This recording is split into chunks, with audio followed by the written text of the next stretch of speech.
Greetings, everyone. On Wednesday, we talked about the freedom to fail. Perhaps one of the biggest fears of failures is in relationships. Right? And that's because relationships require trust and openness.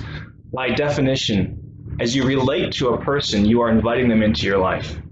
And that means the people who can hurt you the most are the people who are closest to you. And if you've been hurt before, you know it's natural to want to shut others out. And you know how hard it is also to reconcile an estranged relationship. If you've had a fight with your spouse or an argument with a good friend, it can be easy just to stay closed down, to shut them off. It just simply hurts too much to make up. But here's the problem. If you shut others out, eventually you'll lose that relationship. And the more you shut people out of your life, the more closed off you become. That's the paradox of relationships. Greater intimacy requires greater vulnerability.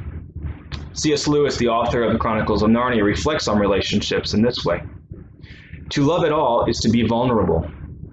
Love anything and your heart will be wrung and possibly broken. If you want to make sure of keeping it intact, you must give it to no one, not even an animal. Wrap it carefully around with hobbies and little luxuries. Avoid all entanglements. Lock it up safe in a casket or coffin of your selfishness.